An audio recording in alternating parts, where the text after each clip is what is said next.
reselection vote before the next election.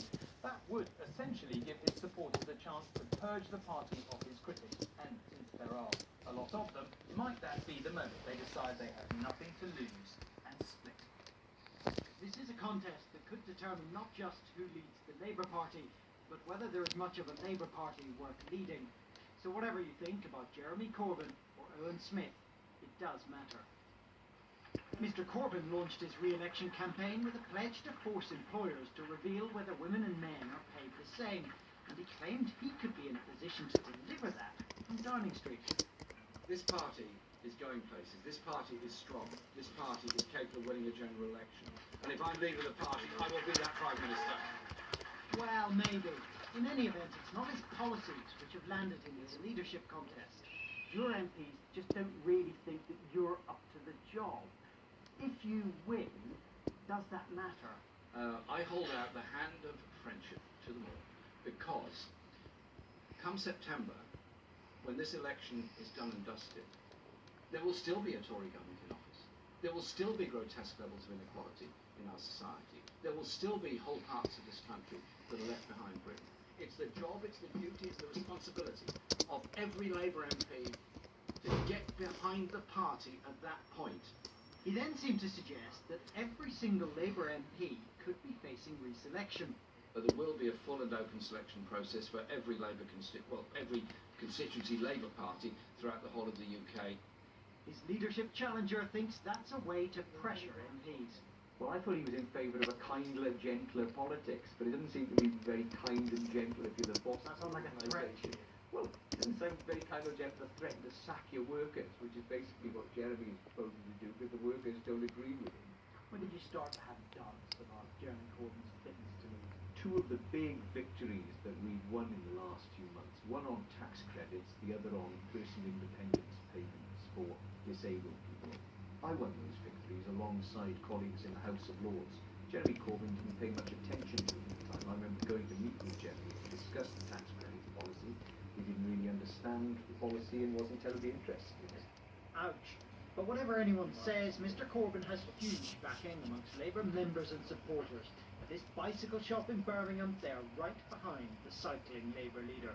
In the time since he's become leader of the party, he's won mayoral elections, he's won by-elections, he's stopped the working tax credits. There's a lot of things that have gone through because of his leadership of the party. I think he can win the next general election for sure. I wouldn't be rallying around him if I didn't think that he could win.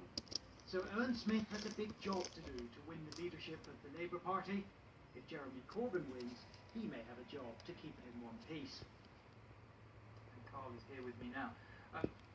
Carl, if this were to go ahead, there's 170 MPs who might be losing their seats potentially with nothing to lose by splitting, but there's a few ifs in that. Do you think Mr Corbyn meant what he said today?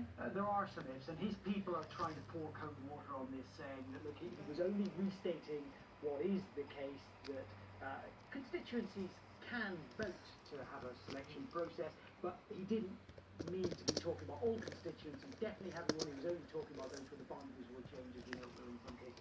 The fact is, he did say it, and he wasn't asked this question by accident. His people, Momentum, have been suggesting there should be deselection of MPs who don't like him, so that is out there. Okay. If it happens and MPs are sort of faced with the prospect of losing their seat, how many of them do you think, well, we know they've talked about going, how many of them would really think about it when push came to shove? Well, look, we know about 170 voted against him with confidence, probably about 180 are backing Owen Smith now, I'm told, but it's very hard to judge. Look, there are those who might be tempted to split, who are talking about it, there are those who say that they definitely would never split, and I believe them, and there are those who say they wouldn't split, and I'm not sure I do believe them. All they have to do is look down the benches to the Lib Dems to see what happened to people who leave the Labour Party ultimately. So it would be a tough choice for any of them. And I know I keep asking you this, it's a very unfair question, but let's go, because things do move on all the time. Do you think Mr Corbyn is going to win again? I mean, we've got this 180,000 plus new members. Any sense of how they might vote? Well, we've got a little bit of data on that which helps us. So last time the registered supporters voted 84% in favour of Jeremy Corbyn. This time, looking at a sample of why those people have said that they joined the party or signed up, it's 60-40 in favour of Mr Corbyn still, but less than it was before.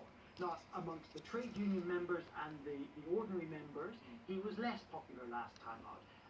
The big unknown, though, is the members, because many of those who registered as supporters this time might not have become full members. Certainly, membership has gone up hugely under Jeremy Corbyn by about 100,000, and we don't know what those people think yet. Okay, Carl, thank you very much indeed. Now, for more than 60 years, NATO has been the cornerstone of peace in the West, founded on the principle that an attack on one is an attack on all. Start a war with Belgium, and you start a war with the United States and the UK. An attack on Belgium might not sound terribly likely, it's true, but an attack on Estonia by Russia, well, perhaps that is not such an outlandish notion. But, as we said last night, if Donald Trump becomes president, it will not be business as usual, and today, he suggested America could withdraw that guarantee of protection. Too many NATO members do not contribute what they are supposed to, he said. And whilst he may have a point,